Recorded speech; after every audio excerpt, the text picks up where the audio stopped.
start your show now, press 1. Your show will go live in 5 seconds. 4, 3, 2, 1. Nobody take no cornbread from me.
All right, testing 1, 2, 3 with Pack.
Yeah, I know what you're thinking. I'm thinking it too. I know what you're thinking, Wolfpack. I know what you're thinking. You're thinking, Tim Black, are you okay? Are you okay, my brother? You are early. I mean, you're almost on time. You're early. That's one way to be early, is to be almost on time. Always be late, and then when you're almost on time, you look punctual as hell. Little trick I learned. All right, guys, my name is Tim Black. If you're new to the show, I'm your host tonight. I'm your host every night when you click on this channel, because this is what I do. This is my thing. This is the Tim Black Show. The community is called the Wolf Pack. Someone said Tim Black is too many. You got too many brands, or you got too many name tags, or whatever, man. I got two things. That's all you need to know. This is TBTV, Tim Black Show, right here.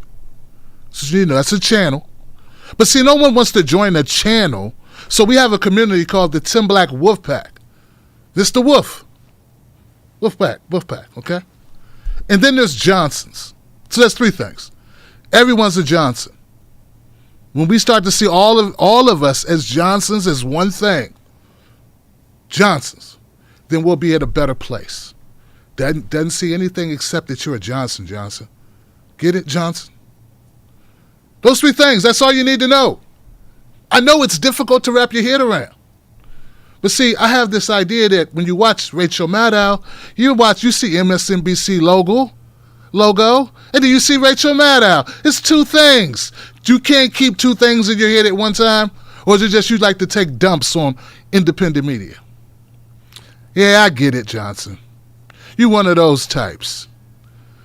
Yeah.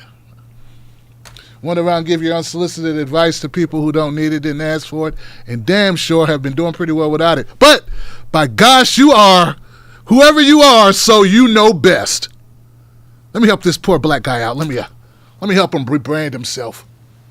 Sure, he got Cornel West and Michael Moore on his show, but I mean, he could really, man, if he had me directing him, just, Senator Nina Turner, Ro Khanna, Marianne Williamson, and Andrew Young, all these great people came on the show, but if only I, the great, mighty Captain White, could step in and tell him what to do, maybe then he would right his ship. Maybe then he'd actually make a name for himself. Sure, he's been on CBS and Netflix and Amazon. Boy, where he could go if he was just under my wing. If I could show him a thing or two about this branding thing,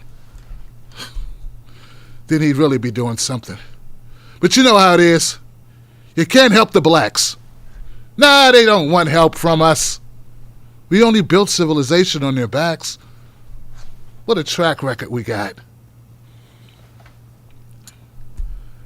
I guess I could have checked to make sure that you guys could hear, but maybe I don't want you to hear that. Yeah. All right, let's go make sure we're good on, Facebook. What's up, Facebook? Facebook in the house, you guys there? You out there chilling in Facebook land? I got Julie Pulley in the house, George Scheller and Barbara Blackwood from the backwoods, and Rahul's in the house. Thank you, Rahul, holding it down on the Tuesday. Jennifer Ribeiro. Like Alfonso. Any relation to Alfonso Ribeiro?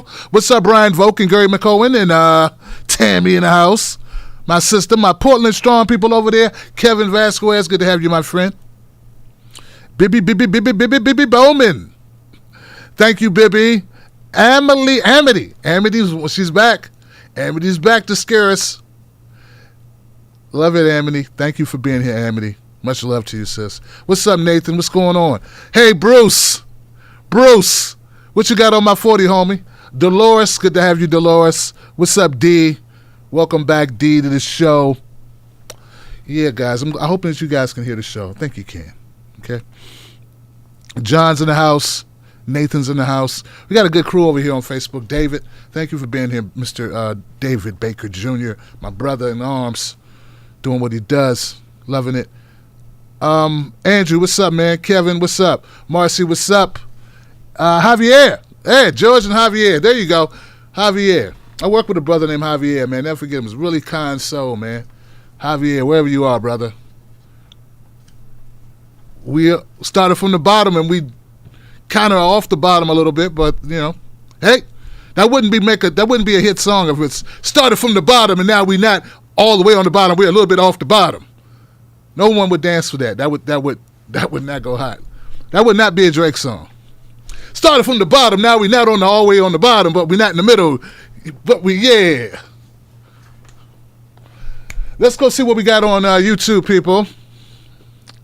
Got to be humble in this game, man. It's a humbling game, Alex. Sound of the Times is in the house. What's up, Mike Sarvis and Suzanne Baker? And the one and only notorious Joe Famous, Brad, Augustine, Ramhal, Alex Indicote. Share this with people. Let them know, because we came early today. And it's only fair. Lisa, how you doing, Lisa Friedman? And Diana M, and David Melford, and Dimitri.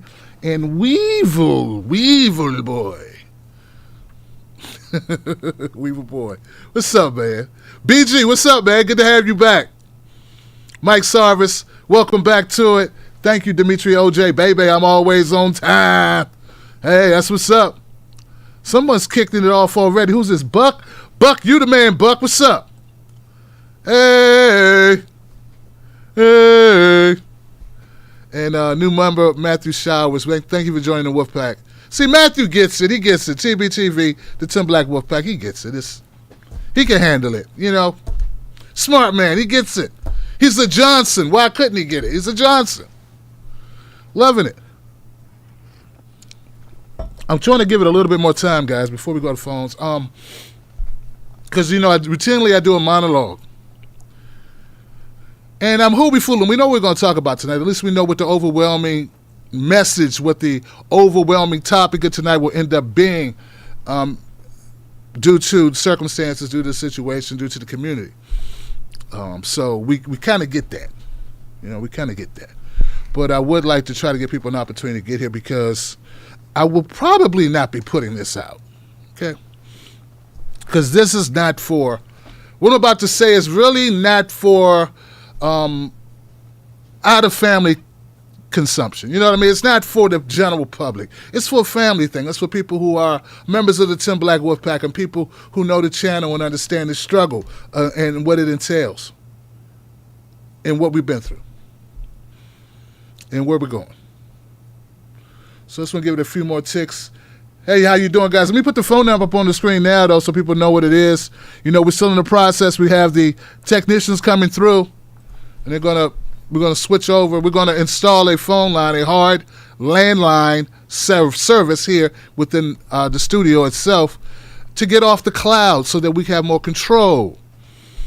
And we're gonna still have this phone line active while we test both lines to make sure things work. But we are moving in the right direction. We're moving forward, guys. And I want to thank everybody who's been contributing to this effort. I appreciate you.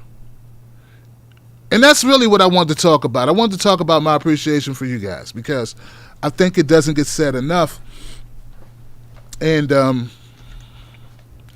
light of the death, the very sudden passing of Michael Brooks from the Michael Brooks Show, co-host of the Majority Report, and it's very sudden, untimely passing. I mean, I just think it's important for us to recognize that we are a community and we built something and we're doing something, and to no man, to any man or woman, nothing is promised. Not a single solitary day is promised to any one of us. We're all here through the grace of something. I don't know what your belief system is. But there is no rhyme nor reason for a lot of this. That's at least understandable by, my thinking.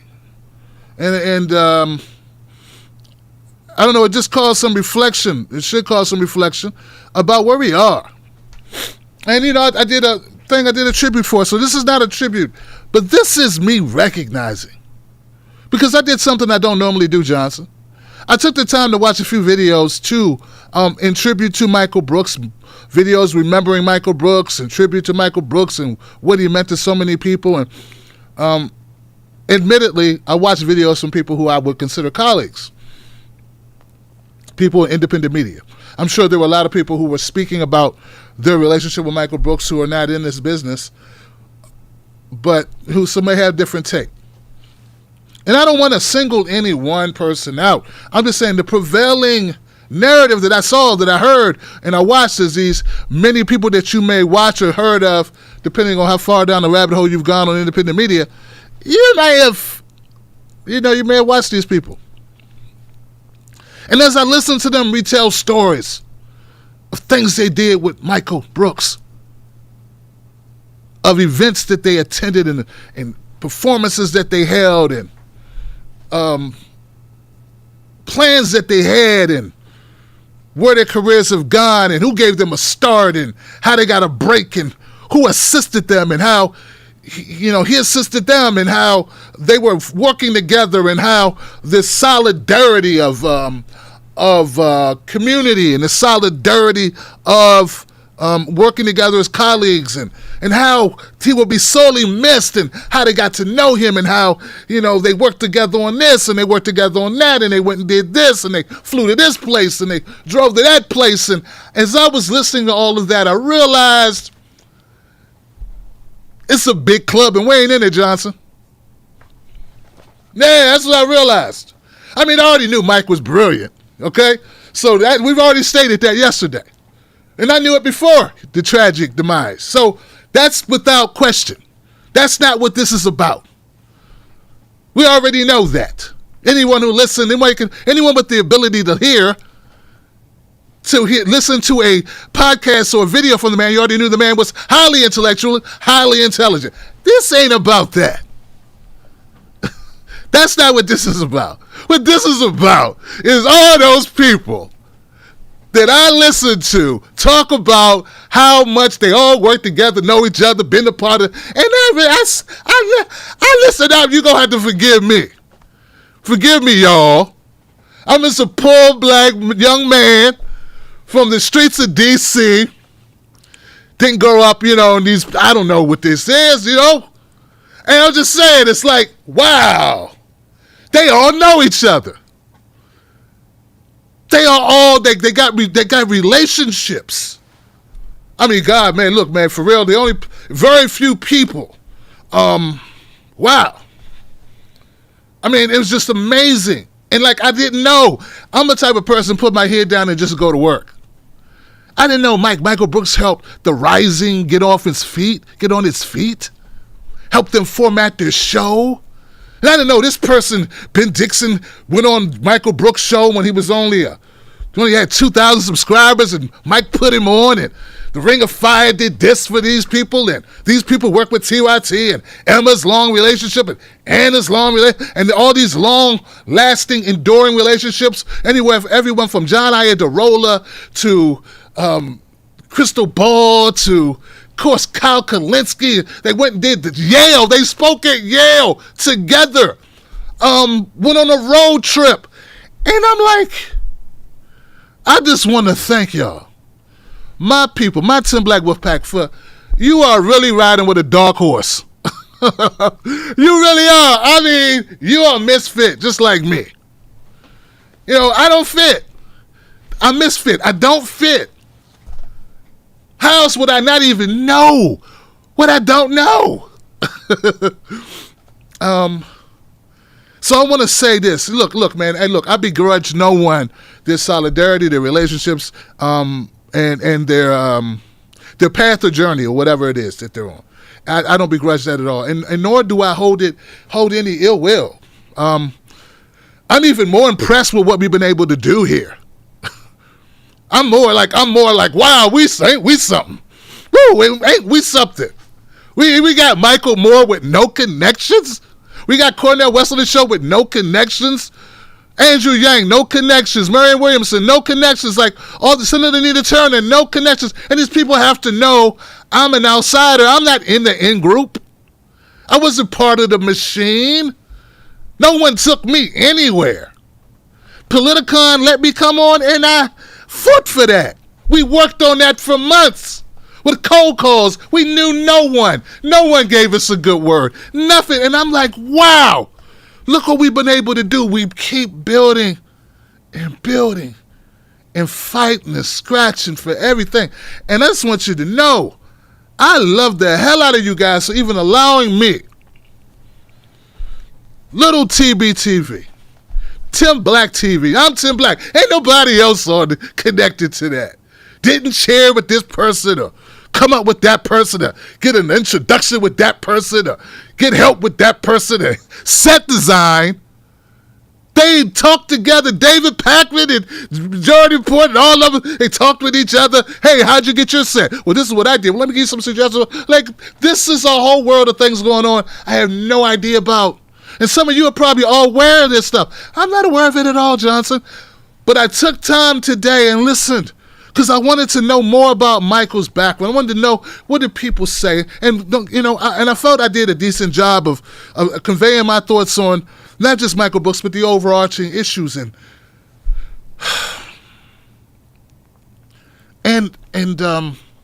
wow. I just want you to know I appreciate you guys, man. Like, I never think about politics as in the politics of the business. I don't think about who I don't know or what connection I don't have or assistance. And maybe that's ignorance is bliss, right? I mean, if I knew that I'm fighting for shelf space with all of these folks who know these folks and got this, I don't know if we would have done this. Hey, Rob, look, we doing it anyway, Rob. We're doing it anyway. And I had no idea. And now I'm understanding when you listen to the backgrounds of people come from, forget the obvious differences between us. I'm like, wow, like I'm so different. I lived in the street till I was like 18, 19. I had 4 different careers, various capacities and different. Now I have kids and a wife and a home and nephews. I got a cousin that did 10 years in jail and siblings. I don't know what the hell they're doing. People with drug addictions and bad marriages and failed marriages. But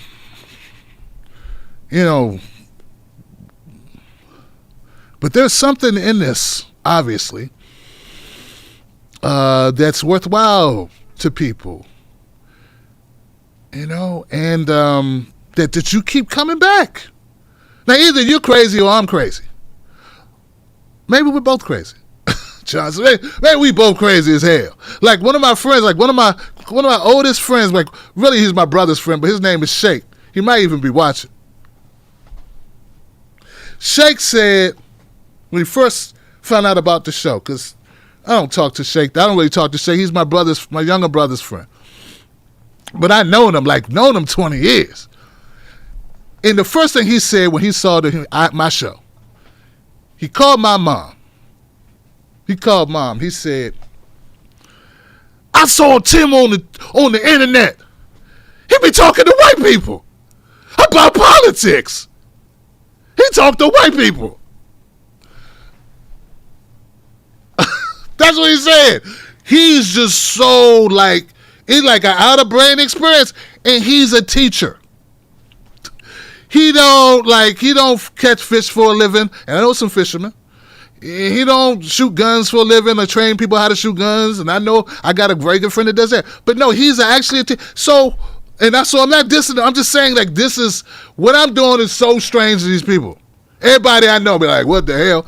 And it never seemed strange to me until today, when I listen to the background of the other people that I consider colleagues. Now I get it. I take back every bad thing I thought about these people. I'm not like them. The crack era, I grew up in it. I was in the streets at the time. They don't understand.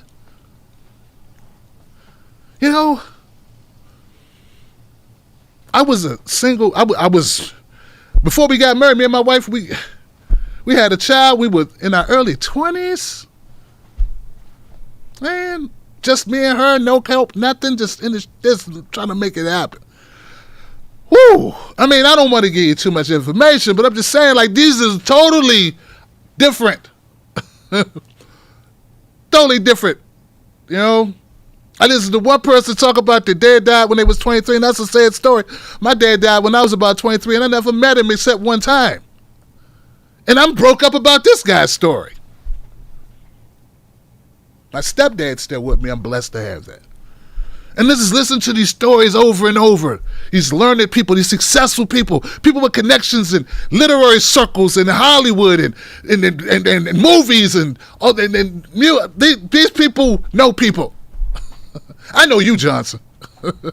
That's it. I'm fortunate.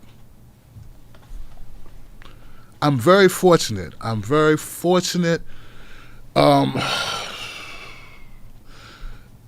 Wow. So I'm going to open phone lines and feel free to discuss the real issue, the real, not this, what I'm bringing up. Who cares about? But I've already had my tribute. I've already said the things. I will say, and this is just a credit to Michael Brooks, and I have receipts. We corresponded, DMs on Twitter, and we talked about doing something together.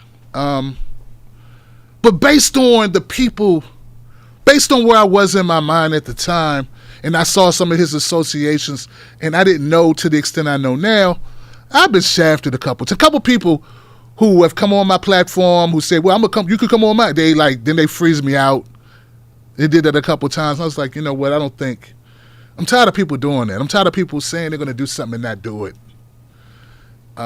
So I kind of let's see what we could do. And that was like, I think March So, a credit to Michael Brooks. I'm not dissing him. I'm not putting him in any type of negative group or something. The last words we said to each other on Twitter and DMs was solidarity. And he said, "Good night, brother. Good night, my brother," was his last words to me. So, please, anybody out here listening, if you're getting the wrong impression, that's fine. But don't get a wrong impression about what I'm saying about Michael. I'm not saying anything negative about him. This is about the broader view of how people that talk about hypocrisy and talk about an uneven playing field, they never really consider it when it comes to their own careers. But we see it in politics and we point it out. We see it in other lines and we point it out. About where we need the hardworking. Where's we need a person who's not a politician to be a politician. We need someone who knows, understands the issues, not someone playing the game. But then in this thing we do, it's a bunch of people all knowing each other from the same circles, go to the same parties, rock with each other, and seldom does anyone else slip in. I have slipped into this thing somehow. Believe that. And I didn't always do the right thing, and I'm not saying I'm perfect. Lord, no. Hey, don't strike me with lightning. I know I'm not perfect. But what I'm saying is, I see the same thing in this that we complain about, that so many complain about in politics. The people from the same circles, the same backgrounds, behind closed doors, the group that knows each other, and Jesus. Anybody out there trying to do this, just keep doing what you're doing and build your community and put out hot stuff, put out great content in whatever form, whatever your vantage point is. Be uncompromising, be relentless with your pursuit, and just keep doing it. And you'll find people, and people will find you who are like-minded, or people who admire or respect or appreciate your voice, and just keep going. But wow, yeah,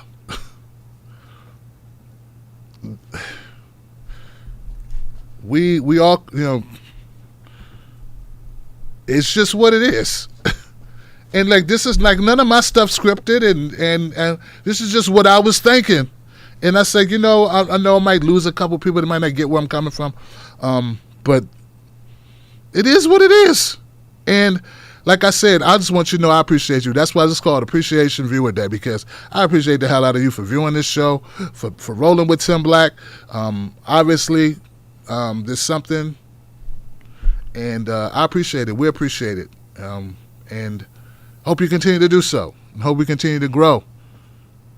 And R.I.P., rest in power, Michael Brooks. And yeah, let's go ahead and do that. Let's go ahead and I'm going to take a little break to just change the mood up a little bit with a little bit of music. Then we're going to come back. I'm going to go right to the phone lines. I'm not even going to let the song play all the way through. It's going to play like maybe a minute just to kind of switch it up a bit. I don't want anybody following how heavy that was. And then you can do your own heavy, because I figure there's going to be some heavy conversations. People got some heavy thoughts.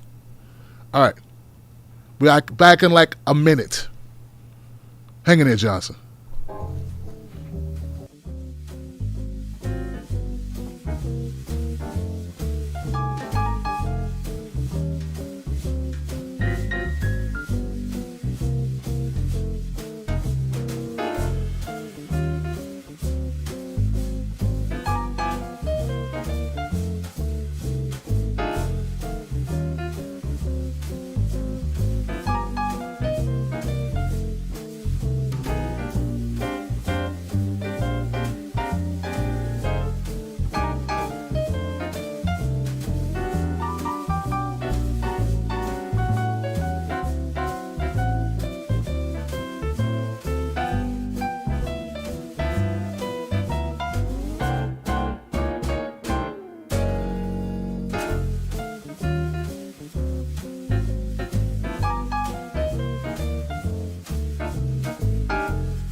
All right, let's hope this old. All right, guys, let's hope this old funky phone line holds up for us.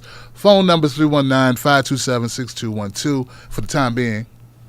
And you can call up, and it's your show at this point. I'll just drive. You be the GPS, and let's start it off with 252.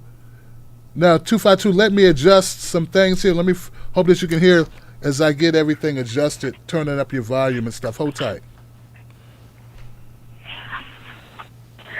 Hold tight, 252. Still getting adjusted. All right, you're live, 252. What's your name? What's your comment? Hey, this is Kara from Fayetteville. How you doing, Tim? I'm good, Kara. What's up? How you doing, Wolfpack? I just wanted to say, how happy I was to see that you was doing this video, because I have been personally doing that a lot. That's why I haven't been calling up and stuff. I've been trying to really love upon my family and reflect on, just how important those people are to you, because, people are out here dying left and right, and it's just getting really bad, particularly in the South where I'm from. It's a lot of RIPs going across my screen, and it's just kind of getting to be a little much. So, but as far as you talking about the situation with the Michael Brooks and the other progressive leaning people, it is sad that they're not more open. It's like you said, it's a big club and you're not in it.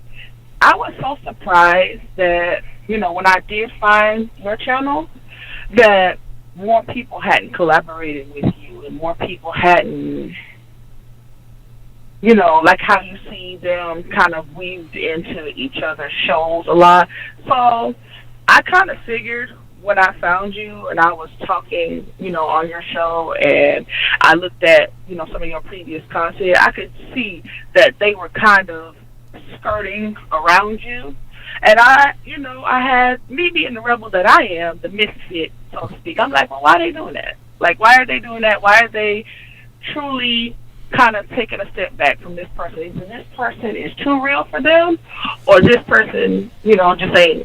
You know what I'm saying? And I'm so glad that I, was open to looking more into it and seeing just how real you are, just how, when you look at how they portray a story and how you portray a story, it's a level of realness that they could never duplicate. They could never incorporate, because it's in some cases it's a life experience that they have not lived, and in some cases it's just that they flat out don't tell the truth. And I have found myself recently walking away from a lot of, I don't want to say any names. I know you don't like the name dropping and stuff, but I have found myself not watching a lot of people because I feel like they omit things for people's feelings instead of just being truthful about what's going on and to the degree it's going on and how it affects day-to-day lives of all people. And I have to shout you out for always being that truth teller, because, I mean, it's a level of appreciation that a lot of people just can't get. Like you said, you got all of these people who were in the Bernie camp, and they came on your show, and they shot, see, somebody need to turn to shout you out regularly. Say your name loud and proud first. Not second and down the line, first. Because she knows what it is.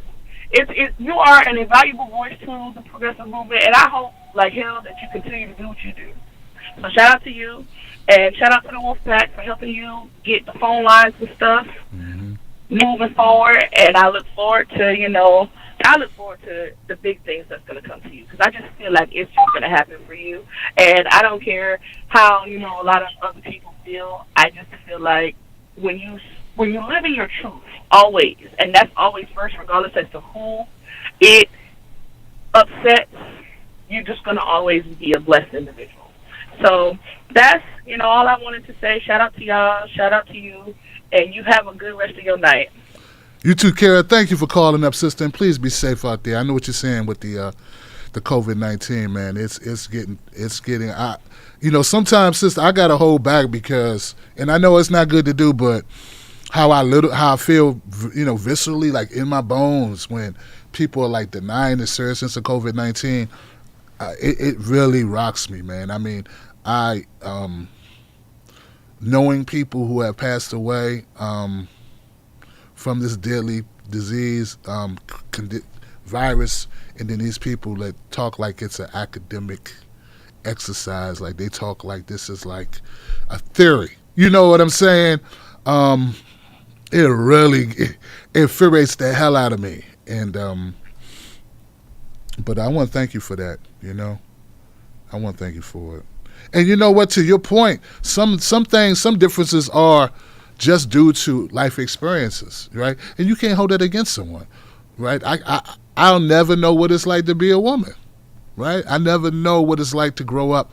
Like, one of the things about women that always fascinate me is when I realize the position women are in, and this is not even breaking it down into white women, black women, Latino, Hispanic women, Asian women, Native American women, but I'm just saying women in general. Someone said this to me like, I heard it maybe 5 years ago, and I had already been on the planet, 43 years at the time, or 44 years? Someone said, the number one killer of women is men.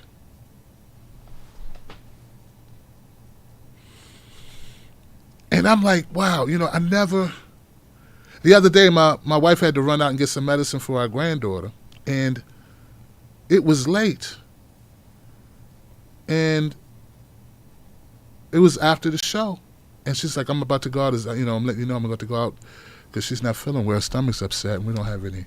I'm going to go to the all-night drugstore. And I was worried for her, you know. And it's one thing for me to be worried for her, but was she worried?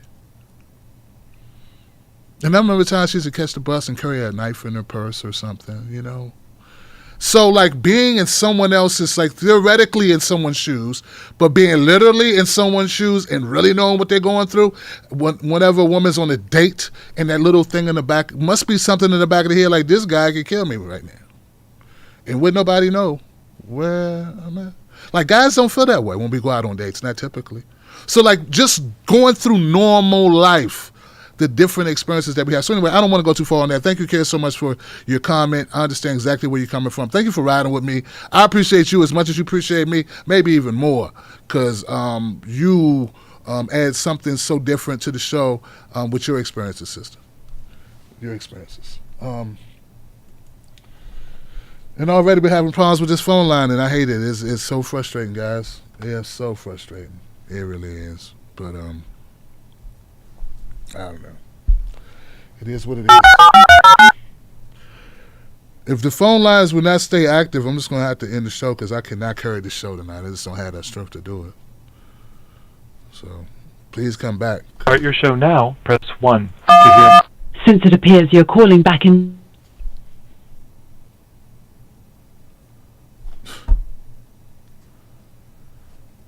I don't know what's going on, man. I really don't. All right, I'm gonna try to go to 559. At least I tried to. What happened? Yeah, there we go. 559, you're live. What's your name? What's your comment? Brother Tim, it's Brother Eric. How you doing? Hey, Brother Eric. How you doing, man? What's on your mind tonight, sir? Oh, super fine. Well, no, it actually touches a special place with me when you mentioned. I mean, you should feel damn good, and it's one of those things everybody has to kind of come across themselves. You can never be told that, you know, you are who you are, so to speak. It's just, you know, you figure it out. It's like beating the rich kids in a race when you got secondhand shit and they got all the latest and greatest equipment. I mean, it's just that much sweeter. And just real recognize real, and that's the thing. You end up finding out there's a lot of ecosystems like that, and the only real problem is that they fall into the same groupthink. Let's say that the hardcore Trump voters or hardcore Trump supporters or people like that fall into. They reinforce each other's ideas. They reinforce, you know, narratives and stuff like that, and that's not necessarily a problem. But let's face it, you get convinced of your own BS half the time, and a lot of that ain't that good. And then you get set in your ways and that kind of thing. So now you gotta, you know, it's a big world out there. You gotta kind of, you know, experience it to know what the hell the deal is. I mean, whether it's through, whether you go visit, I used to say, or I still say, frankly, I mean, I've never been out of the country, but, I've been to lots of places. You want to know why? I got the Travel Channel. In fact, where I was at in Fresno, in California, that was, a trip around the world in and of itself. You see different cultures, you're around different people, different languages, different ways of doing things, and you end up finding out you spend enough time around enough of them, people that aren't you. Mm-hmm. There's a familiarity, and again, real recognizes real. Those that don't, they get intimidated by it. And you end up figuring out ways that you can kind of you can tell who's it and who's not. It's like the people that are weird just for the sake of being weird versus the ones that are because they're just strange. There's odd people, they speak Klingon or whatever. I'm not talking smack about that, but you know who it is because there's different ways of telling who is and who isn't. But how hard you cling to that, but. Nah, so we just got to keep doing what we're doing. You keep doing what you're doing, man. Just got to stay safe. Yeah. Just stay real, stay true. Mm-hmm. And it's not about us per se. It's about the message. Mm-hmm. It's about the theme, like we said, the idea is the leader. That's what the leader is. And you get enough people that actually figure that out, then there you go. Because that's where it starts. It's like putting on the magical the magic glasses. You see things for what they are, and when you got them on, you can never take them off. That's the only downside. Yeah. But no, I just want to say, hey, like I said, that just keep being you, man. And that's why I listen. You're one of the only ones worth my time. My time's pretty valuable. Hey, I'm a CPA. I think I might have mentioned that, but I say that tongue in cheek, of course. But no, just stay safe. Stay safe and stay real, man. And I'll leave it at that. No, take care. Hey, man, thank you, Brother Eric. I appreciate it, man. And yeah, it's a superpower, man. I'm just gonna go to the next call, man. But I appreciate Brother Eric, and I don't want to make this show all about me, guys, because it ain't all about me. It's about whatever's on your mind. It could be you could remember Michael Brooks to talk about however you feel about that. I want this forum to be for that. I already did mine yesterday, and I don't want to. I just had a different perspective today after listening to some other people talk about their personal relationships with Michael Brooks, their personal relationships with this person and that person, and that. Hey, look, it's not like I started this 6 months ago. I've been doing this for almost 8 years. Almost 8 years. And everyone knows who I am, like an upstart. And like I don't know that this world, what's going on, and I'm like finding out that this person and that person all connected, and this person, that, and this group, and they did this thing. I'm like, but I don't want the whole show. It don't have to be about you guys cheering me up. I'm a winner, man, because I got you guys. You got Killer Mike to come on my show. You think I did that? No, come on, I want you to understand something. Without you, they wouldn't be here. Killer Mike would not have come on this show if it was just going to be Tim Black he talking to. He came on the show because of you. Let's make that clear. No one who comes here to have conversations just with me. Now, they may like me, think I'm okay guy or whatever, which is maybe questionable in Killer Mike's. I don't think he likes me that much, honestly. But the bottom line is that these people came on for you. I'm a conduit to get to you, to talk to you, to have a conversation with you. And then some people may like me too. But let's never get it twisted. It's never the other way around until you're like Bill Maher. Well, none of them. People go on the Joe Rogan show to talk to his audience. People go on Bill Maher's show to get in front of his audience. Same thing holds true for you. Okay, so any success I have is because of you. That's why I do my best to be true to you, because you are the key to everything that I'm trying to do. So never, I don't know, some people need maybe that's part of what my role is to be the elder. Unfortunately, hey, look, I done stumbled into becoming sort of like an elder statesman, right? I didn't know that's what I was going to be. I used to be young too. And all of a sudden I woke up and it's like, and now I'm a guy around a bunch of younger people, mostly, for the most part, and maybe that's my role. But I'm going to go to the next call. I want to thank you again, Brother Eric. My 917 number, he's still here, or she is Johnson in the house, 917, you're live. What's your name, what's your comment?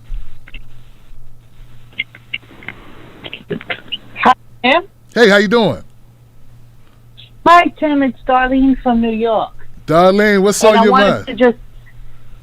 I wanted to say thank you for this show. I mean, this is probably the second time I called up, and you're probably I watch all the shows, but you're probably you're the only show that I will sit and watch 2.5 hours of, 3 hours. I will watch the whole thing, and I really enjoy it.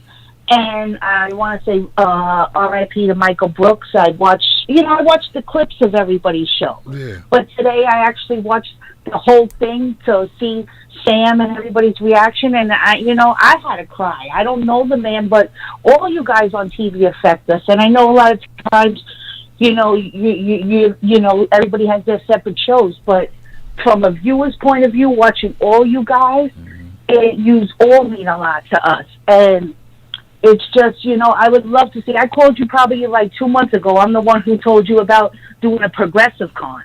And I hope that you guys really get to do it. I mean, I think either Nina Turner or Cornell West should host it and have all you guys, because you really mean a lot to all of us, the viewers. We love to see each one of you on each other's shows, and you all try to do good. You might all have different opinions, and that's okay. You're all human beings.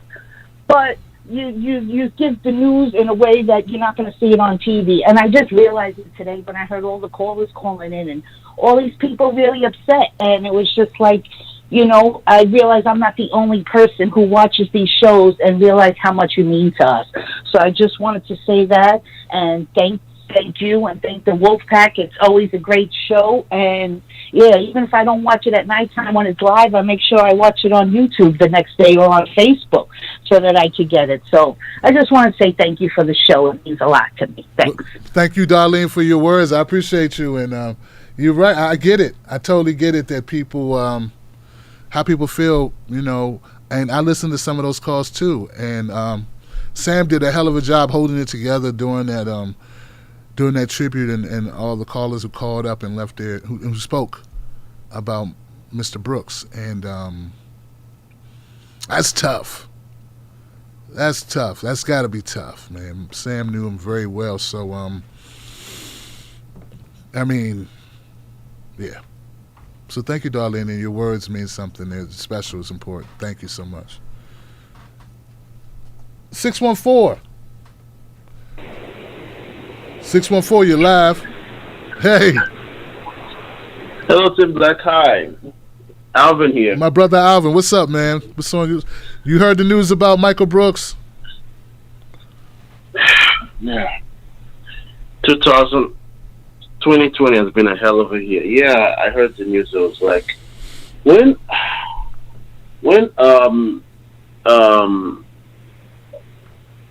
I'll just say the name. I don't want to talk about other people this on the show, but when Anna was talking about it, I thought they were talking about another Michael. She kept on talking about Michael. I thought they were talking about another Michael because there's Michael Schur. Yeah. I thought they were talking about that Michael. Then when she now started talking about the other Michael, I'm like, whoa, oh my God. I was like, what? It was a shock. Only 37. Yeah, not even 40 years old, brother. Yeah. It's just, and the weird part of it is that I'm just 2 years older than him. Jeez. Just funny thing. Anyway, this will be a little bit long. Let me just get like 3 points. One, in Australia here, I don't know if your audience knows, we are in the middle of the second wave. I think it's mostly confined to one state, but it's spreading a little bit, but they're trying to contain it. We're about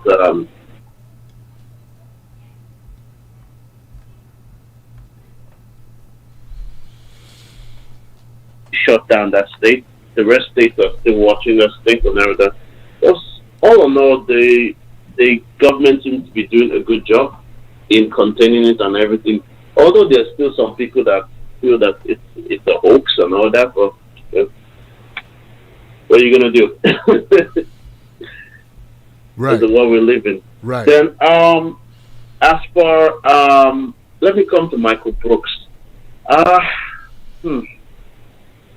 honestly, I didn't really watch him that much, but he was one of the channels that I watched, but not that much because sometimes you you like who you like, Tim, Yes. and the way he presented, he gave a lot of information, yes, but it wasn't. It was almost sometimes too much information at once, so you have to take it in little sips at times and everything. So that's the thing. But he still gave a lot of information, and he also talked about topics that most of the progressives don't talk about, like things that are happening in Brazil. He's focused on Brazil a lot, and some other things that happen and they cover. And that's the thing.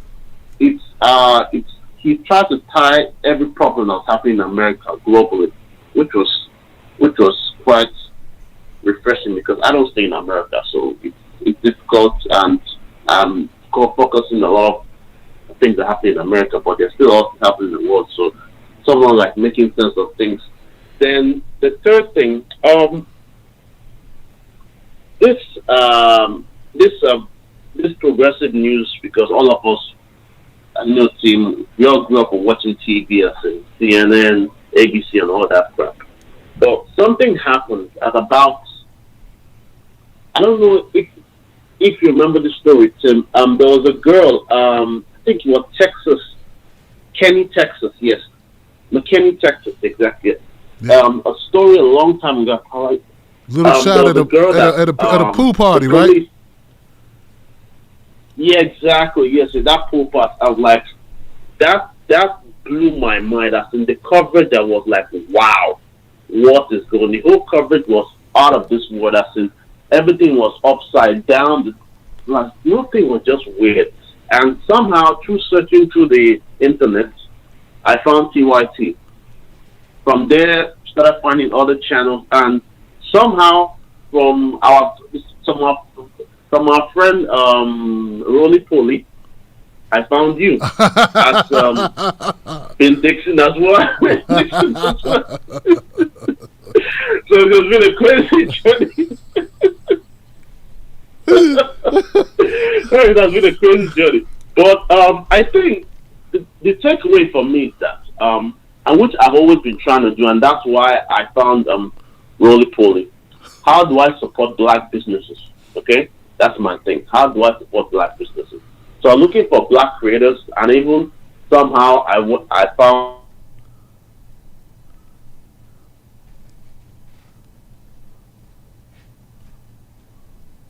as well. But after him and the talk.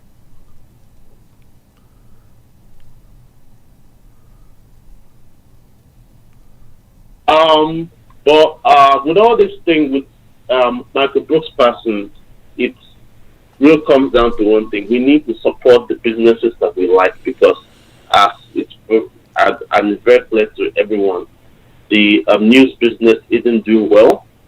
It's losing a lot of money all around the world, and a lot of news stations are closing down, including here in Australia. There are some news stations that have been on for over 100 years. They closed down, shut, nothing. So we need to support the news organizations that we like. So after thinking about it for a long time, and with all this COVID thing, I'm like, you know what? Okay. I'm now a proud member of your Wolfpack. I just joined. Tim, I'm not a member of the Wolfpack gang. Right? Okay, well, thank you, Alvin. I appreciate you for listening to my rambling and RP Michael Brooks. Yeah. All right, I'm out. All right, Alvin. Thank you for the phone call, brother, and thanks for joining again, man. Yeah, man. What can you say, man? Life be like that. Life is like that. And it's random, and it's what it is. It is. That's what it is. I'm going to go to the next call because there's nothing philosophical I want to say. 614-252. That was Kira. 727. Yeah, 727. How you doing? You're live. TV Tuesdays. What's your name? What's your comment? Hey, hey, Tim. It's Dimitri. How are you, sir? I'm good, man. What's on your mind, Dimitri? Just a couple of thoughts. I mean, Michael Brooks is a sad loss because mainstream media dominates the news, and it's a small community here on the left side, and it was just a advocator fighting for us every day, whether we agreed on every situation. It was just like you and just like everyone else, because we're the minority. It's a huge loss for us. But beyond that, we acknowledged, and we got to still keep fighting. At the same time, what's going on in Florida with DeSantis? He's parroting Trump's rhetoric on opening up the schools, and I lost my job several months ago, and I finally went to pick up my check before the 90 days before that check expires, and they were violating like every rule, and that's why Florida, the biggest hotspot since New York. We got Trump coming out here, giving out new coronavirus updates because he has the best reviews, according to him. Right. And or the highest ratings. That's the proper way to say it. But they're putting us all at risk, and I've already went through that. And we're all vulnerable. We're all human, and we are at the mercy of the government because they put us at their will. They're willing to sacrifice people for opening up the economy and for political value. And the farther Joe Biden gets ahead, the least we're going to get. That's true. One of the things I do fully believe in is that the reason why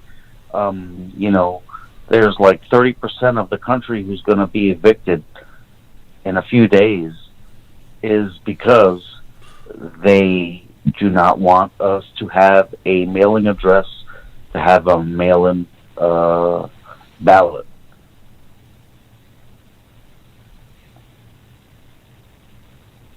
Okay. All right. Yeah, well, thank you for the phone call, Dimitri. We appreciate you. And, we're going to go to the next call.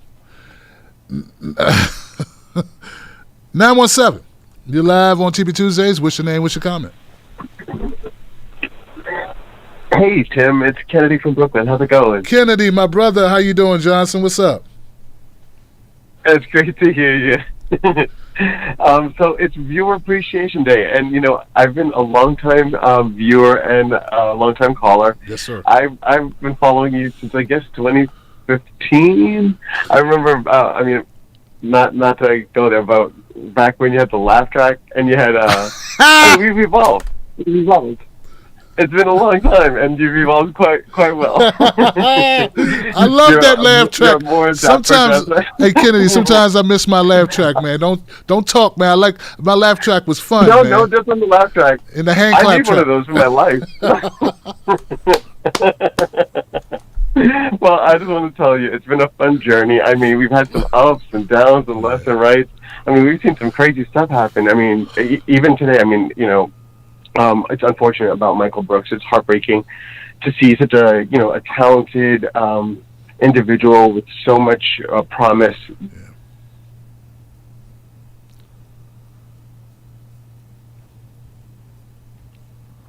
Right. Hey, nothing's guaranteed. Get up and do something important. If you have some passion project, start it today. I mean, you did it, and here you are. Now you're, as you put it, an elder statesman in the game. Well, bravo, at least you got on the path and you've been marching forward ever since. The rest of us, some people haven't even started their dream. And poor Michael Brooks, unfortunately, his dream was cut short. So if it's not a wake-up call to others to, take the moment you have right now and make that passion project or that dream or this whole COVID thing, maybe the diamond you get out of this is maybe you had a little bit of time to think about what you'd like to dream about or what you'd like your life to look like. And some of us will do that, and some of us will fall back into the old way. But you know what? At least you've taken this opportunity, and I want to say thank you to you, because I used to always, be tongue-tied and have a hard time, sharing my opinions. And this has given me a platform to share my political opinions, and I've made a few friends as a result, and including you. So thank you. Thanks for giving me the space to share my venting, because we're not crazy. We see what's been happening. Debbie Wasserman Schultz, Hillary. I can't wait till she jumps into the game in October, because she's going to do this. Hillary's going to sneak in the last minute. Mark my words. I know that she's going to swoop into her broomstick and try to get in with Biden. You know what? Before I even I get super sidetracked, Kamala's face. Can we just say it? Kamala's face. Did you see the pictures of Kamala Harris's face? No, with the Botox. Oh no, I haven't seen it. Tim, I haven't seen it. Tim, okay, you need to look immediately. I mean, she's an attractive woman, but not anymore. She looks crazy. Her eyebrows are like 4 inches tall, higher than they were before. She looks like I don't know. She should have just waited. There's no need for that. But yeah, it looks desperate. Wait till you see it. Wait. Oh. Am I wrong? You're right. Oh my God. I call it. I'm a New Yorker. I'm honest, and that's why we're friends, by the way, Tim. Because I am a New Yorker. I recognize that you're a straight shooter, and that's why I always call you. Because you're a straight shooter. You call it from the hip. Did I call it? You called it, brother. It's unfortunate. That's a shame, bro. We keep it real. We keep it real, Tim. Hobgoblin. Right. What is she thinking Hashtag about, Hobgoblin. man? Oh my God. Her eyes look black. What is that? Yeah. She done wrong. What happened? Violation. Brother. What happened? Violation, Kennedy. Violation. Yeah. Well, this is, this is a step up for Elizabeth Warren. Right. She takes a step back, Elizabeth Warren. She stays still. She still moves forward. Yes. So Stacey Abrams and Elizabeth Warren. Yeah.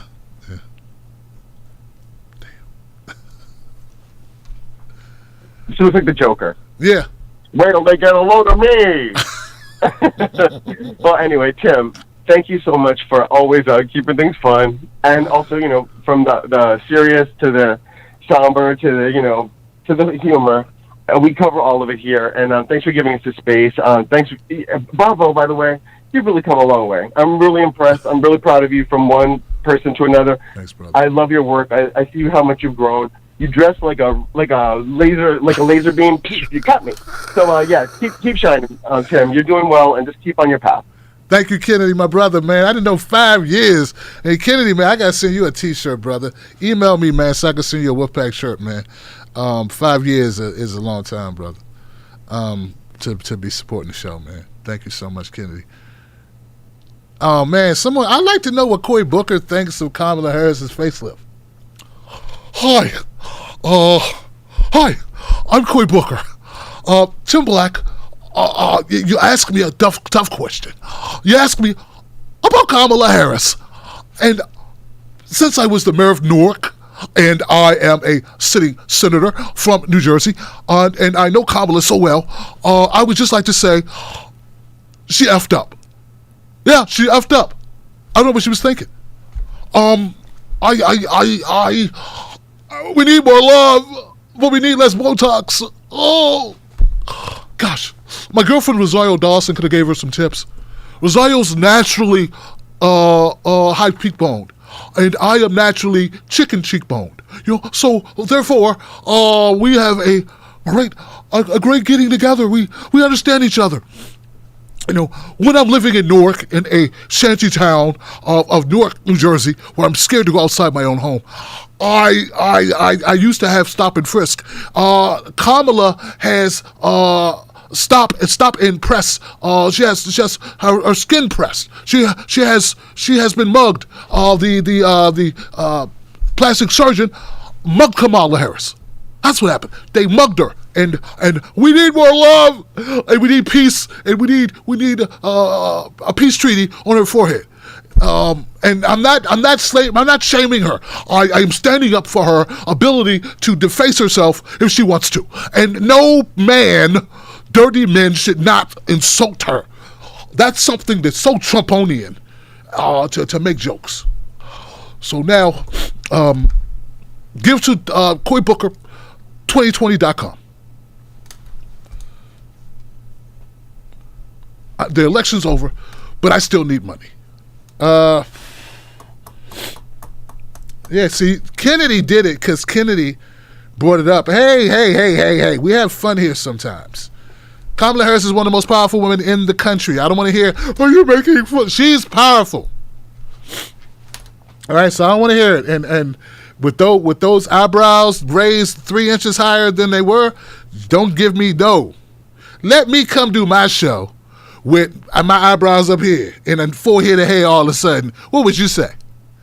See, because she's a woman, and it's like, hey, you can't. What if I did that? What if I came in and all of a sudden I had a mohawk? Would you laugh? I think you would, Johnson.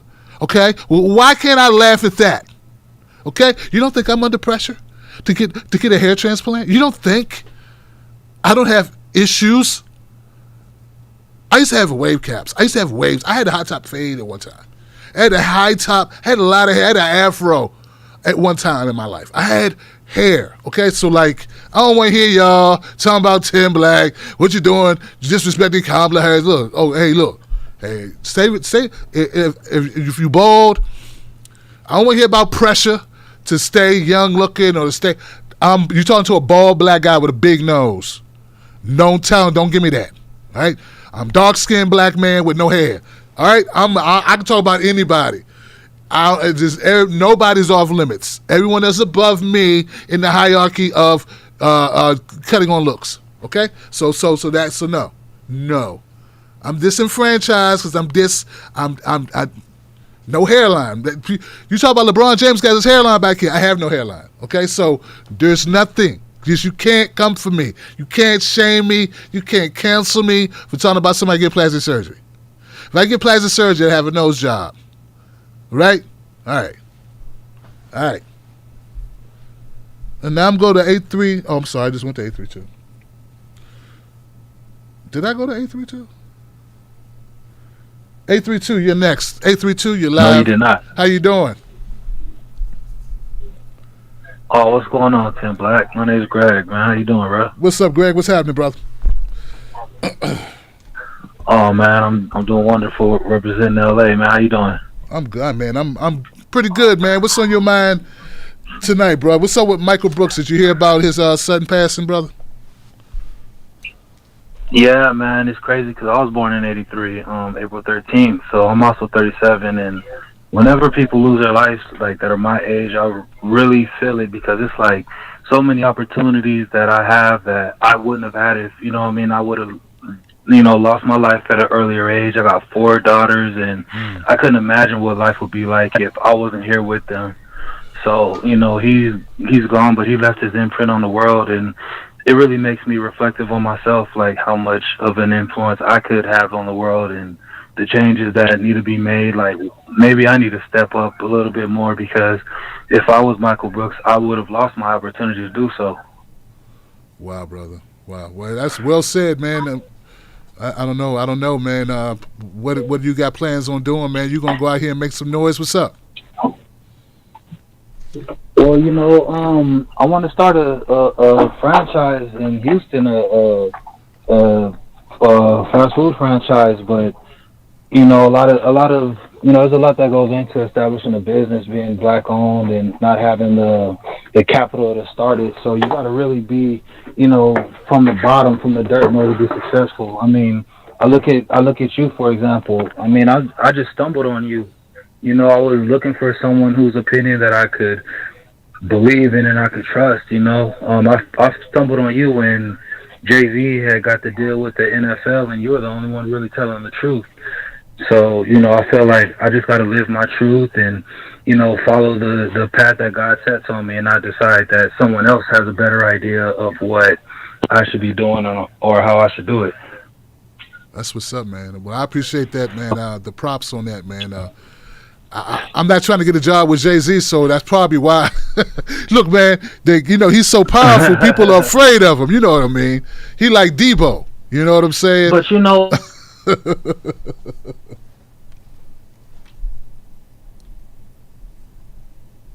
like, we don't have to be afraid of what people tell us we have to be afraid of, because, when I first heard of Jay-Z, I thought he was a joke. Like, he was skinny, his teeth was jacked up, he, was following behind other dudes, but then he just came out after Biggie died. I didn't even take him serious, and all of a sudden he's the man because he got with Beyonce, and, everything was just, like, he was popping.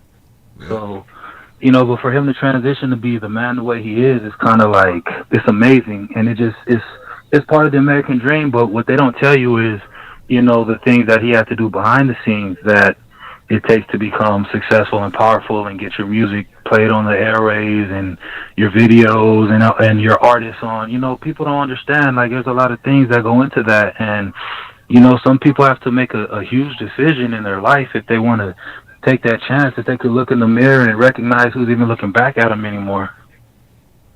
Yeah, man. And I think about Kamala Harris as a politician and how they keep trying to shove her in her face, like, look, it's a black woman. Like, that's supposed to excite me.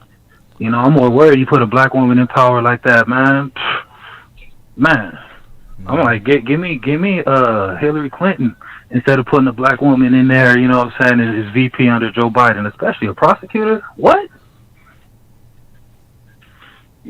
And it's not that I don't want to see black people in power, but you just can't put a black face in power and expect black people not to know why they're in power. Oh, true. Very true. Okay, I'm with you now. I see your point now, Greg. I get it. I get it, yeah. And there's something else I wanted to talk about, man, because I watch a lot of independent media, and I watched The Hill in the morning, and a couple weeks ago, see, I'm developing a problem with Saagar on The Hill because I feel like, he's gaslighting tremendously these days. A couple weeks ago, Eddie Glaude was on the show. I don't know if you caught it or not, but, Saagar asked Eddie Glaude, what does the economic situation with companies moving to China have to do with racism? And Eddie Glaude explained to it so beautifully in a way that I never thought about it, how these companies are predominantly ran by white males. They take the economic power they have and they take it out of our communities. The opportunities that I would have to work these jobs, or my brothers, or, people who are in jail who can't find jobs, they could be, working these jobs that are being sent overseas. And he explained to it, like, who suffers the most when these people take these jobs out of our communities is us, the ones that fill up the prison populations. They still do the same work, but they're doing it for like 10 cents a day instead of minimum wage. So realistically, like, we're talking about you're shifting a livable profession and exchanging it for slavery. Absolutely. And, he explained it, and then Saagar went on, to say that he didn't even bother to explain. I don't know if you've seen it when he was on there, but I began to see, both of them, Cristobal and Saagar is like, they're completely gaslighting the culture, and they get this platform, and it's like they're infiltrating our minds. Like, Saagar is like, he's a conservative dude, and that's his role, but I thought we're supposed to be taking off our masks and being more humane instead of like trying to, like, oh, I'm a Democrat, I'm a Republican, I'm a this, I'm a fiscal conservative, I'm a liberal neocon. Like, we're supposed to be like on this level where we're all just trying to make the world even for everyone. But I don't feel like that's what he's trying to do, and like, I just wanted to know your opinion on that. Wow, Greg, look, man, I want to thank you for calling up, man. I'm gonna have to leave it there. Wow, I don't know what to say, man. Like, I purposely kind of like stopped watching it so I could stop talking about them. You know what I mean? Because I I have such a contentious relationship with so many people in the independent media because I happen to comment when I'm asked questions about them. I comment, I say what I think. To be totally frank and honest, 100% with you, I kind of saw this coming with the show. Kind of was listening to a couple things. The routine pummeling of the Democrats, I get it. But if there's never any pummeling of Republicans, it gives me pause. And the only comment even about Trump that's negative is that he's a buffoon or a moron or an idiot. But then there's really no talk about his hurtful policies. So it's like, and that criticism is not just for them. That's for a lot of folks. So I'm not here to create confrontation between me and different people. They had different opinions. I did not watch that particular episode. I don't doubt your point of view, and I don't doubt that it's clear. Eddie sounds right on the money. That's basically something we've been saying for quite some time about. Look, the going saying in the hood is when white people got a cold, black people got pneumonia. So that's it. So if you frequent areas from Pennsylvania to Wisconsin to Michigan, you'll see white people, working class white people without a lot of money who didn't get a trust fund, who would rely on factory type jobs. They got codes. They work at places like Walmart and the Home Depot. And then they do have 2 or 3 jobs as opposed to just one and being able to take care of their families. So if they got a code, we got a what? And for Saga to act like he don't understand that, and for Crystal not to double in, jump in, and pummel his ass for that, I don't understand that the point of having the dynamic was 2 different people with 2 different ideologies. Like that's kind of like my dream was to have somebody on the right and me be on the left. So it's all tangled, and I'm like, man, I don't understand any of this or what people's thought process is. Then I look at the ownership of The Hill, not The Rising. Crystal owns her own show, but The Hill, look at the owner of The Hill as being this big-time Republican guy who's personal friends with Donald Trump. And I wonder if that has something to do with anything, or maybe it doesn't, and I'm not here to smear anybody. And, I say, you know what? I got my own lane. I got enough problems. Let me stay in my lane. People get temperamental. You're tearing down other people. You're not being a team player and that shit all the time. It's like, God, man, you know what? Hey, I'm doing my thing over here, Greg. I don't know why, Saga. I disagree. Based on what you said, I disagree with his point of view. And I said probably more than I need to say. But hey, man, what I'm going to do? Lie? I ain't going to lie. Nobody paid me to lie. I've been on this show a couple times, but I was honest when I was on there, and I said what I felt. I'm saying what I feel now. You can disagree with somebody without making them the devil, the evil one. So, but people they take it personal when you disagree with their point of view. I'm sure they disagree with mine. They just never give me they just are everyone's so disciplined not to help. Because when you mention someone's name, you're actually helping them. Hey, man, as long as people are talking about you, that means you're relevant. So with me mentioning them, they're glad I mentioned them because it keeps them relevant. But they're not going to mention me back, but I'm sure they disagree with things I say. They just won't say it because saying it publicly is helping me. Someone go, oh, such and such mentioned Tim Black on the show. And then it's like, that helps. And they're not going to do that. They're not going to help a brother. So, where were we? We were at 512. 512, you're live. TB Tuesdays, what's your name? What's your comment? Hello. Hey. Hey, Tim. If the volume goes out or whatever, about 5 seconds, just let me know. Because I've been hearing that happen with other people. But anyway, I kind of wanted to, vent about something. I really hate that some of these white people they're trying to be all, for the Black Lives Matter movement all of a sudden. Now they're all against racism or whatever, white fragility. But these are the same people who disregard things that you go through in life with racist out in public. I mean, my dad, this white woman at at the grocery store, he was like, shucking his own corn because, he does that. And she literally asked him to shuck for her. Like, he wanted to say something to her, but he kept to himself. Like, I just don't understand. Like, I don't know if you heard about that story where this black man, this young man, he shot at these people who were trying to run him off the road, and he killed someone, and they're trying to charge him with murder. I don't know if you've heard about that story. Have you? I haven't. Well, it's pretty bad. They're trying to paint him as a murderer. And what happened to me, like, I think one of the most scariest things that's ever happened to me was my dad and I were on, driving on an overpass, one of the tallest ones they have in Austin. And these rednecks in a white truck, just like I feel like is described in the other situation, strangely enough, I don't know. But anyway, it was just traumatic. They tried to run us off the overpass. And it was like, the scariest thing ever. I've seen people try to literally run over my dad in the parking lot now.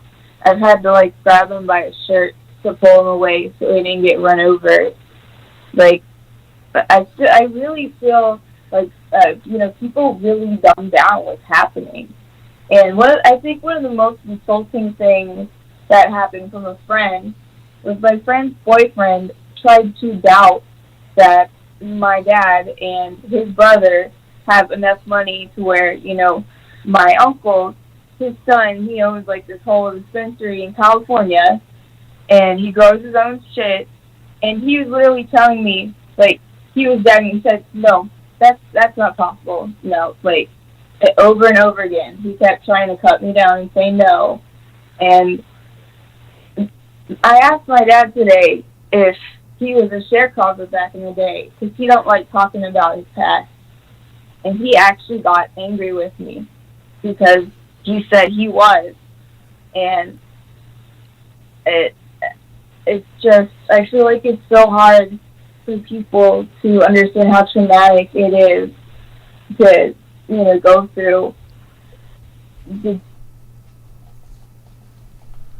I don't understand. Okay, I don't understand the phone call at all. Heard the stories over and over again. It just keeps happening, and I'm incoherent right now. I know I am, but I guess that's just how crazy this whole situation around dating is. Like, we can only take so much before we just lose it. All right. And all right. Yeah, well look. Well, I appreciate you calling up, sir. I appreciate it. Whoa, Sarah, what was that? I don't understand. You okay? 949. You're live, TB Tuesdays. What's your name? What's your comment? Hello, Tim. Hey, what's up? Okay, a second-time caller. I got in in 2016 when Bernie first got in. Cool. What's your name, brother? Oh, my name's Josh. Hey, Josh. What's going on, man? So, Tim, great show tonight. I mean, I really loved all the conversations. I agree with that one guy about Cigar. Sagar. And I agree with what you said about Sagar, yeah. Yeah. I know, I never say his name right. I'm sorry. I used to do that too, man, but I went on this show, so I learned it. But yeah, go ahead. So what do you think about it, man? But no, what's up with the guy?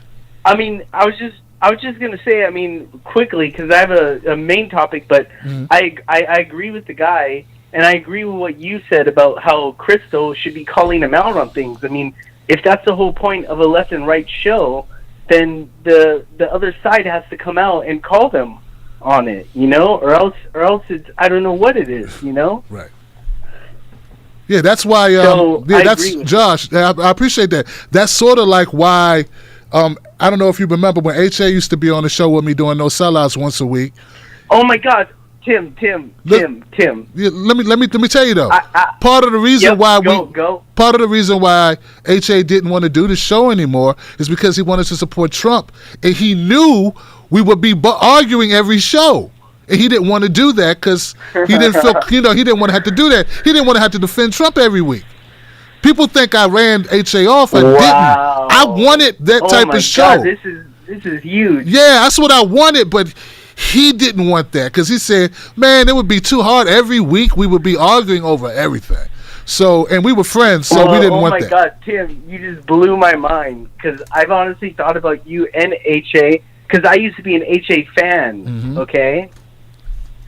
I mean, I was like really into the guy, and slowly but surely I just started going, I don't know where he's going with all this, and that never happened with me and you, so that's a good thing. But I always thought, why didn't these two guys, like, that's why when I heard you talk about Crystal today, like how she didn't call him on it, I was like, well, Tim, why didn't you ever call HA on it? And you just explained the whole thing tonight, Yeah. I mean, that's what HA wanted, and I think HA, I mean, this is my own speculation, but I think that HA didn't want to do that kind of show because he knew in his heart of hearts that disagreeing with you week after week would be demoralizing because he would know that Bernie was the right candidate and that Bernie was speaking truth to power and that Trump was not speaking truth to power and that Trump was a charlatan in disguise, and he would have to face that week after week with you. So it actually makes sense, Tim, and I'm glad you gave me insight on this, tonight. So that's awesome, Tim. Hey, no problem, man. What else, man? Because I know that wasn't why you called up. Anything else? Okay, my main thing was Michael Brooks. Yeah. So I heard your tribute to Michael Brooks yesterday, and to me, it was my favorite one, and I've listened to them all because it was just from the heart, and it was coming from the place where you said, I didn't want to like this guy, but he won me over, like That's what honest. he did. Honestly, yes, sir. Yes, sir. Honestly. So it was so amazing, that tribute, and I just, God, Tim, I'll be honest with you, I took 3 shots from Michael tonight because I don't know how else to commemorate my friend, Yes. And I just feel a great loss within the left media. It'd be the same way if Tim Black had passed away, I'd be calling the Michael show and saying, Tim Black, we just lost one of the great lefty medias. That's how I feel, I mean, I think there's probably other people like me who it's like Tim Black, Michael Brooks, Kyle Kalinske, Mike Figueroa. There's many people I can name. Right. And you guys are all doing great, amazing work. But we lost someone tonight, and I guess my question or whatever is, how do we not let it be in vain, because I don't think Michael Brooks should be forgotten because it's the same way. Like I said, Tim, if you died, I would say I don't think Tim Black should be forgotten. So how do we keep his name alive out there and do that? So, that's my question. What do we do? How do we celebrate this man's great life? Right. And, yeah, that's my question. Well, hey, Josh, thank you for the phone call, man. Phenomenal call. Thank you for me being able to clear that up for folks, man. And that's the thing, I know I've said that at least once before about H.A. Goodman, but of course everybody doesn't watch everything you ever put out and every second of it. And so thank you for giving me the opportunity to kind of clear that up for people who didn't know. I think we would have been big time. Like, I think me and HA would have been really made some noise if we would have kept the dynamic of being on the opposite ends of ideology on a lot of these issues and being able to still be cool, but we couldn't do it.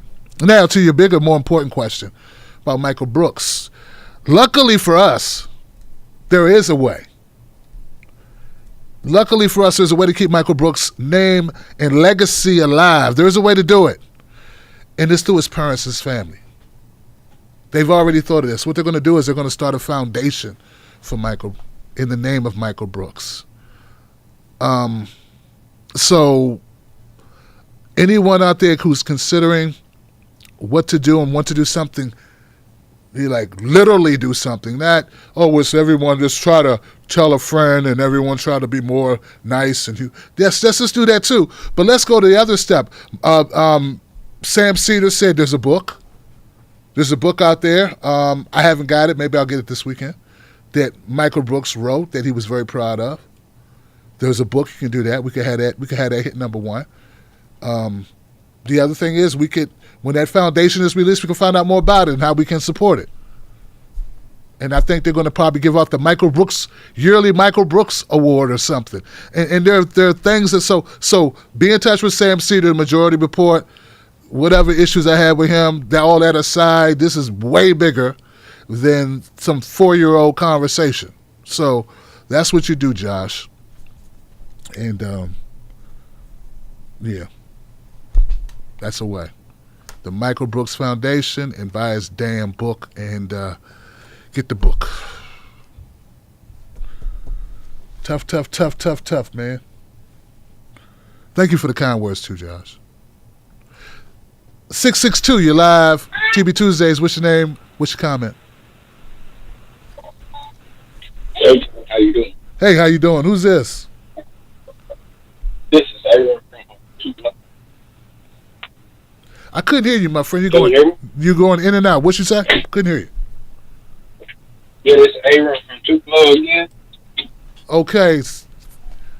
You're kind of fading in and out, but let's give it a try. What's on your mind, brother? Hold on, get the Bluetooth. Yeah, it's bad, man. You know, my phone line's bad enough, so we need you to. Are you on an earpiece or something? Yes, I was. Okay, sounding better now, bro. There you go, Johnson. What's up?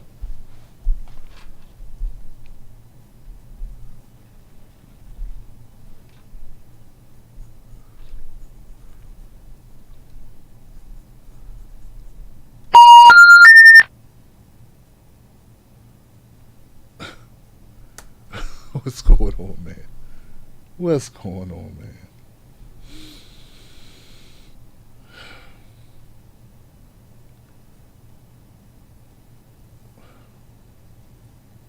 So it probably wasn't him. It's probably my damn phone line. Now it's spinning. If you guys could see this spinning right now, you'd be like, is that a set of REMs or is this a website that you pay to use every month?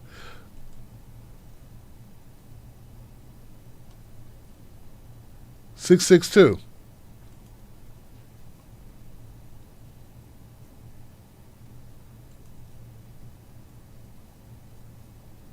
$360.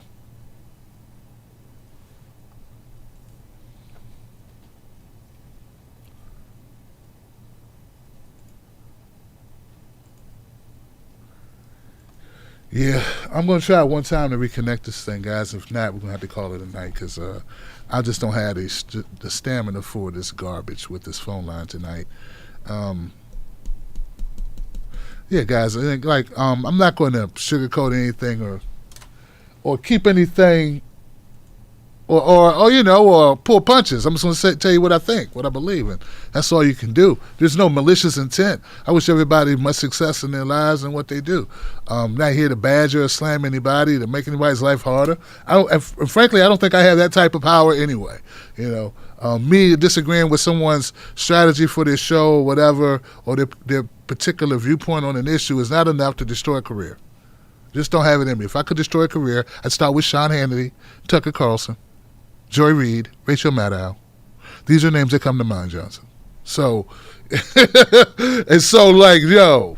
You know, some people get in their feelings, like, oh, why'd you say that? Well, it's what I think. Didn't say they were bad people and they, push seniors down steps and hurt children. I just said I disagree with them about a political take. It's not the worst thing in the world, Johnson. I didn't say they were beating up the homeless people and robbing them. I said I disagree with the take on the show. Some people get really sensitive, like, yo, it's okay. If this was any other arena, like sports, they think that the Lions were going to win, and I say the Lions suck. You wouldn't be like, well, how dare you say the Lions were, their opinion about the Lions was incorrect, or that the Panthers. So, People just get lit, man. People be litty. So I'm doing all this to kind of get us to this situation over here where I can go back to a 662. Yep. I tell you. It has been a little hourglass going on here over here. Let's see what we got.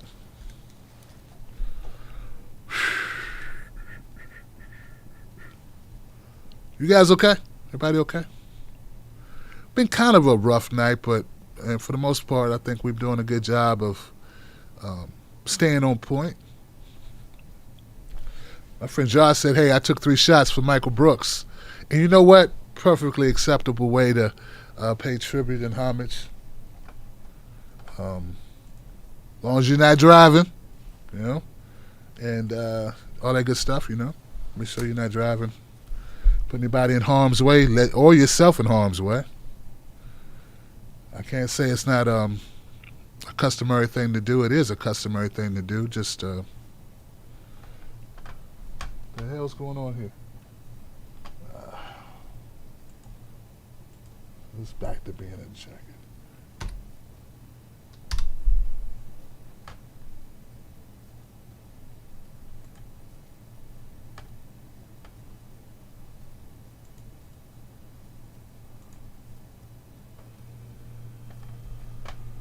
What the hell?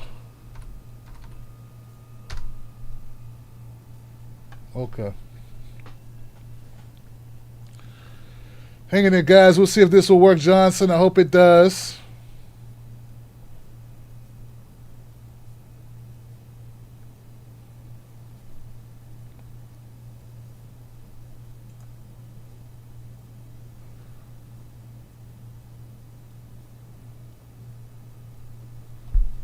Yeah, hopefully when we get this new phone line put in, these issues will be a thing of the past, and we could all laugh and joke about. Remember how the phone lines used to mess up all the time? Remember that? Remember that? Back in 2020, the worst year in human history.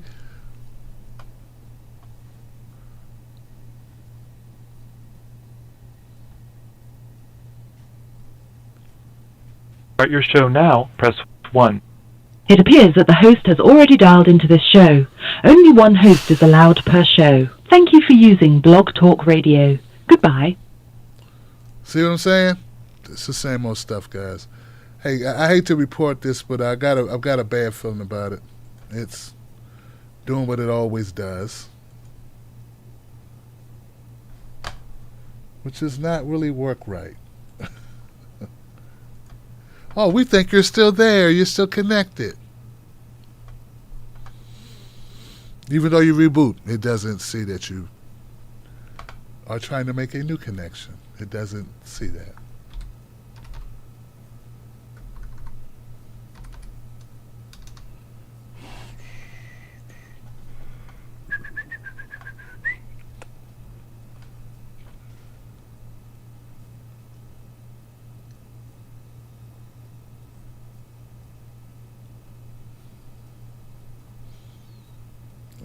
Doesn't look good.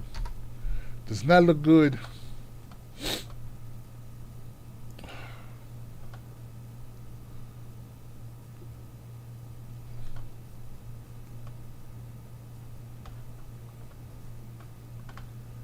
All right. You know, I'm going to do a series of videos dissing Blog Talk Radio. They won't care, though. Whoever owns this site, they have no tech support. They have nothing. Whenever you have a problem, it must be on your end. I didn't even tell you what the problem was. Yeah, I know, but all problems are someone else's problem. They're all your fault, whatever it is. But that $50 a month, that come out right on time every month. Yeah, that payment's on time, boy. They make sure that payment is processed.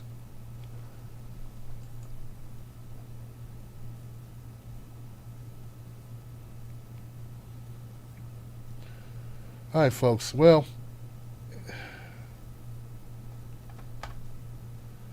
I hate to be the hate to be a hard ass, but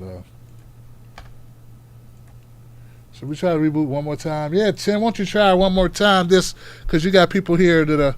Meanwhile, I'm gonna go to the comment section real quick, see what we got. Dimitri OJ Bay, I'm always on time. Matthew Stowers is a new member. Welcome to the Wolfpack. Buck Bewley, you the man. Tim, now you the man. Buck. Tony DeMeo, you're really early. Tim, I love you. I love you back, Tony. Did you hear about this Shahid rape? What?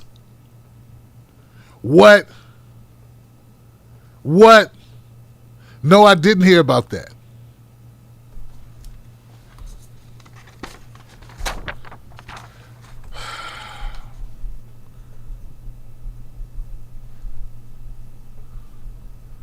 Okay, so whatever the allegation is against Shahid, whatever that is, that needs to be vetted. We need to hear that person and give them an opportunity to speak their truth. And great, let's do that. But I do want to hear what their story is. I want to hear what this is.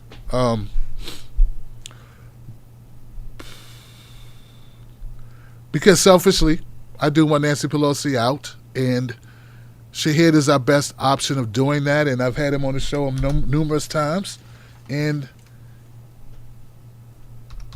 I would need to, and I'm sure whoever's making this allegation, if it was somebody in there that they knew, or even if they only knew them, you would want to hear the side of the story. You want to, hear what the allegation really is, and have not heard it, Tony. So that's all I can say about it, because I want to be respectful to people making the allegation, and I want to be respectful of Shahid. So, what else could you say?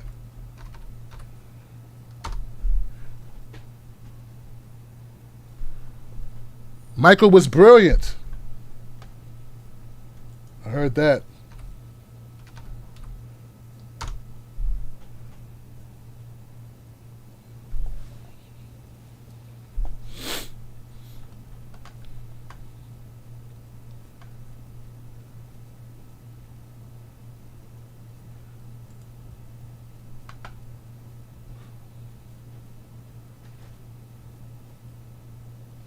Wow. Okay,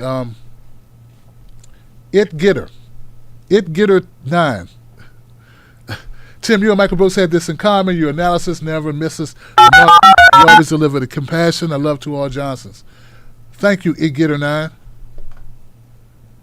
It Getter. You get it. You get it. It Getter. I get it. Start your show now. Press 1. It appears that the host has already dialed into this show.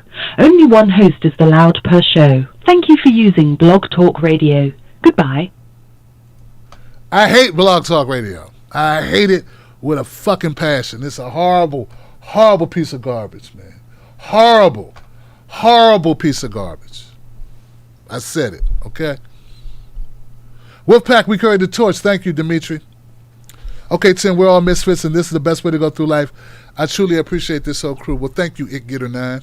Levon Hewley, thank you. Roger Meadows.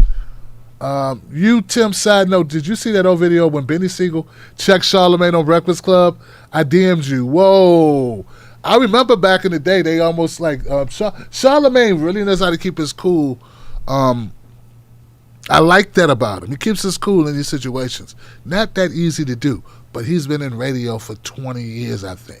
So he's been in radio in scenarios and situations where he's had to do that, right?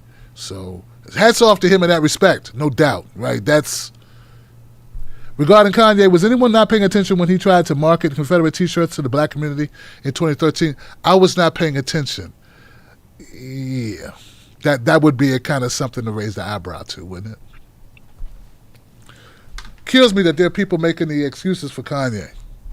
I will not be a part of that. Make excuse for Kanye group. I totally ain't going to do that. Just Lisa. I just came in here. I'm sorry I missed this. I don't know what's happening, but I just want you to know I love you, Tim. You are amazing. I will always support you in your message because you are truth. Thank you, Just Lisa. I appreciate you. Thank you for being here. Roger Meadows, to all my fellow New Yorkers, call Senator Majority Leader Andrea Stewart, Cousins' office, to stop holding out and pass Bill S-3577, the New York Health Act state version of Medicare for All. All right? One more co-sponsor needed.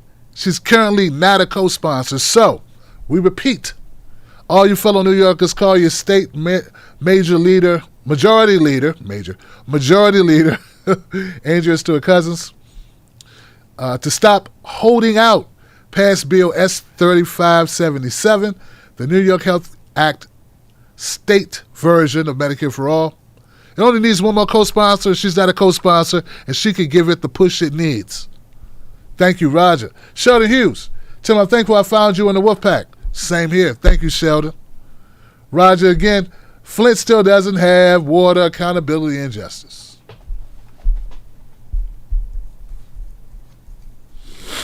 Wow.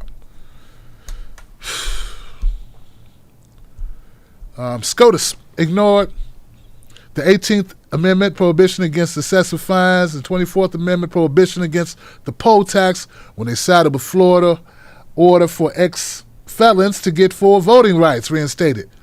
They must pay local CRT fees, local court fees. Wow. So in order for them to get their voting rights back, they got to pay local court fees. That's a poll tax, Johnson. Anything you got to pay before you can vote is a poll tax. K.L. Smith, thank you, Tim, for always keeping it real. I try. Tim, you're a future congressman and senator. What, Dimitri? All right, now. Watch it. Watch it, bro. Dimitri tripping now. I don't know if I can put up with that. I don't like the crap politics and independent media. Like, I think I did I think my tribute, I agree with my caller. I think I did an excellent tribute to Michael Brooks. I think he would appreciate it. Not that, for somebody who didn't know him that well, I think what I said, I think it was putting away. And remember, I don't prepare anything. I'm not, it's what I thought. And, I don't know, man. There's things I'm good at and there's things I'm not so good at. I can talk. I can entertain people with my speech, the way that I convey a message. I can do that. And I don't really need them to acknowledge it. Opportunities would be nice, but I don't need them to acknowledge it because I get the acknowledgement from you guys. But being a senator, I don't know, man. Like the backroom deals and got to kiss people's ass. I don't know if I'm going to be able to fight for my constituents in the way they would need me to, with me not willing to play ball at all. I mean, that's sort of Bernie's problem. Bernie said, look, Biden's a better politician than I'll ever be. He said that. The way Biden was able to get Amy Klobuchar, Kamala Harris, Beto O'Rourke, Pete Buttigieg, all to fall on the sword, and to get Elizabeth Warren to stay in the race, to stick the extra knife in the back of Bernie. Bernie's like, I can't do that. I don't know how. I mean, Bernie went on the Washington Post for the editorial board to try to get the endorsement, and he was like, hey, look, I'm not going to, I'm not going to call you on your birthday. I'm not going to be your friend. I'm not going to say nice things to you. It's not what I do. I don't kiss ass, okay? He's like, I can't do it. I won't do it. I refuse to do it. They were like, okay. And then they endorsed Elizabeth Warren and Amy Klobuchar because they're both so progressive. Debbie Howard, Saga is like McCain. Saga is so bland until he talks smack about Republicans. Closer to the election it gets, the more pushy he is becoming about Dems bad. He's a never Trump representative. But, Roger Meadows. What? Roger, what's up, man? Passed ballot initiatives in 25 states abolishing all political parties at every level of government. Politicians free from party control, forcing authenticity, voters forced to educate themselves. What? Instead of checking DRR, voter suppressive law gone. Voter suppression law gone. Wow. That's how we know it'll never happen. But I understand the sentiment, and I agree with you. That would be life-changing, earth-shattering, wouldn't it? No D, no R. Now you got to listen to what people say? You got to pay attention to their policies all of a sudden. That becomes more relevant than people just running under a brand name from a organization. Wow. What a noble thought, Roger Meadows. What a noble thought. Roger, when it comes to the left, we were always the outsiders to the outsiders, yeah? The outsiders to the outsiders. Ah! There's some insiders and the outsiders, though. S.C. Hutton had a book called Outsiders, the Outsiders, but there are insiders and the outsiders. I'm the outsiders of the outsiders of the outsiders, if that is correct. It's okay, though. Yeah, I get it. And now I really understand, like, no wonder, that's why my friends are like, Tim, what are you doing? You're not, they don't want to play ball with you, Tim Black. We carry signs now. Thank you, we carrying signs now. Shout out to the people of Portland, Oregon who are standing this strong in their support against the powers that be. I admire that. And shame on those people who listen to corporate media who think these people are down there burning up their town. They ain't burning up their town. I saw a man get abused and hit with batons for talking to these armed Gestapos. He wasn't burning anything when he was hit with the baton. Shame on you for repeating dribble that you heard Sean Hannity or some other Fox affiliate sputter or blurt out, belch out of their face, their hole in their face on a TV, cable TV news, if that's what you want to call it, show. What we do know is that the neck of George Floyd was pressed against with a knee from a state police officer, and there's been many of these types of deaths, and people got tired of it, and then it was the linchpin that started it all, and that's what's happening. And yes, I agree that it is somewhat daunting that, you know, that these organizations that, how can I say this? I understand people's apprehension that this movement, that this uprising that they've seen across the country and beyond this country about solidarity and against the police state and standing up for Black Lives Matter. I understand why it would put you back and make you like really be cautious with it. But here's the thing.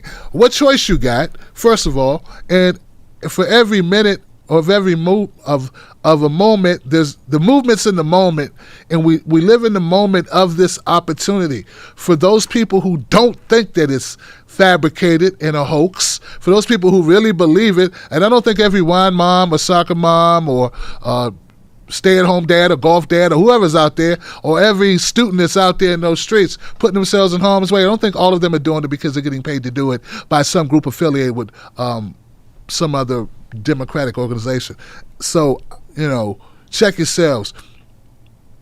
For those people who have been eternally disenfranchised in this country and oppressing this country, those people, as a member of that community, I'm telling you, we take what we got and we can use it for the best, and that's what ingenuity is all about. I don't have time to sit around and decipher if this is a Trojan horse. There are a lot of Trojan horses, but you know what? We're gonna take some lemons and make lemonade if that's what we need to do, and that's what solidarity is about. And that's what overcoming is about, and we need to continue to do that. So we're going to hopefully ride this out and see where it goes and continue the momentum that we have. But I believe that there are good people in those streets who give a damn, and that's why they're out there. They're not getting paid to be out there, Johnson. People getting hurt being out there. You understand that? And shame on you for saying otherwise when you're not out there to know.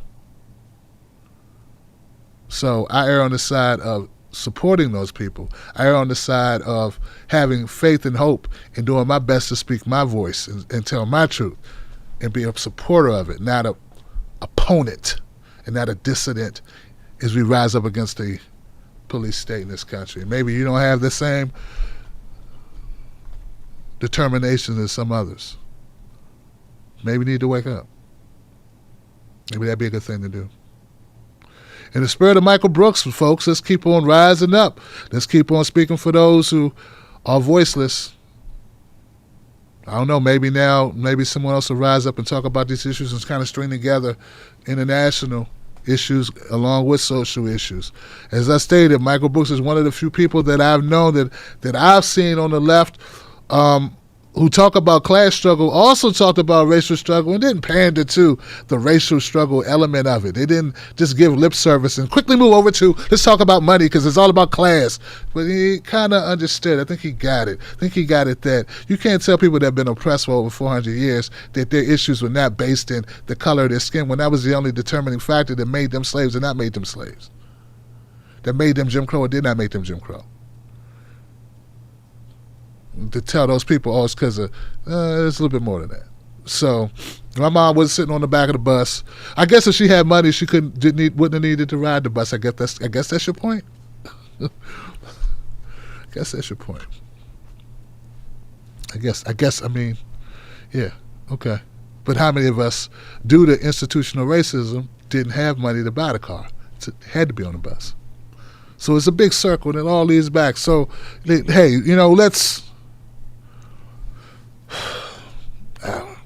That's it. That's all I got. I'm upset about the phone lines. Thank goodness we got the tech coming in Thursday to just get the new line installed, and we're going to be doing a lot of testing to try to figure out what's going to work. But we know this cloud-based solution ain't working for us anymore. Real Tim Black, find that on Facebook and Twitter. Sarah K, what's up, Sarah? Sarah gave you the show. Did you say something, Sarah? Let's see if Sarah made a call. Did she make a comment? Sarah. Sorry for the loss of your comrade. I look forward to calling when the phones are better. FYI, that was Sophia, not me. Stay safe, Johnson. Sophia, thank you. Thank you, Sarah, for telling me that was Sophia. You're right. Thank you, Sarah. That was Sophia. You're absolutely right. I know it was an ass. I'm like, is that Sarah or Sophia? It's Sarah. All right. Sophia, you all right?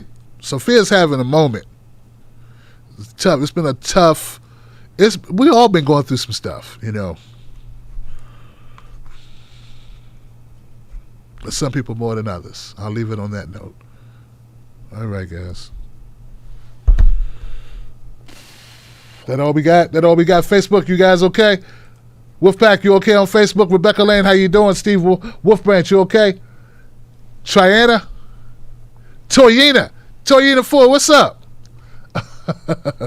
I'm just jumping in. I don't know.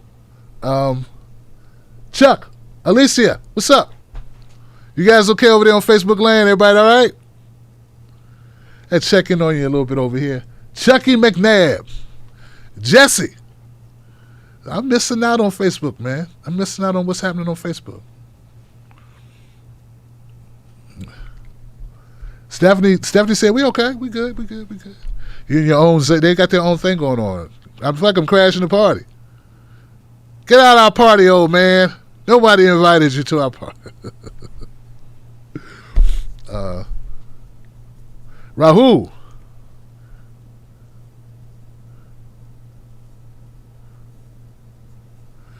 Let me reread Rahul's comment. Rahul says, class is based on money. Blacks were denied the means to accumulate wealth based on being black. So, race has been a vital component of class. Interesting way to put it. I thank you, Rahul. All right, guys. Thank you so much for being here. The Wolfpack, we love you. I love you. The whole community loves you. Remember, guys, become a Wolfpack member. Patreon.com, Tim's Take Live. I have to promote the Wolfpack. It's what keeps this show going. I don't mean to do it too much, but I definitely can't do it too little, because without it, it's, I don't know. We sell pencils at the Metro. I don't know what we do. What do we do? Peace, Johnson. Let me go back and check the comments. I don't want anybody to comment and not get their comment read. All right. I love you. I'll see you. Remember, Wolfpack. Don't let nobody take your cornbread, and don't argue. Sprinkle some facts on them, Johnson. Tell them to do a search for Michael Brooks videos and watch all of them. Peace.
The Tim Black Wolfpack, the Tim Black Show is streamed live in front of a live internet audience.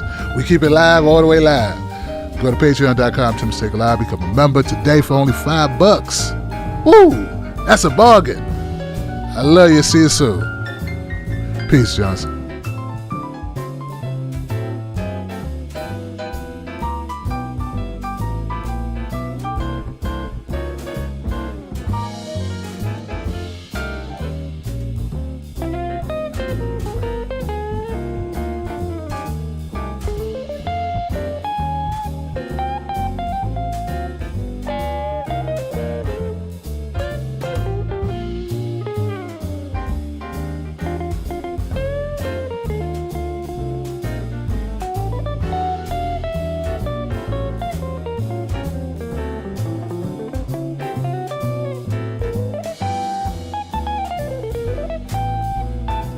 Shout out to Cynthia Tony, Daniel Criswell, Amity Grant, Teresa Marino, Wolfpack.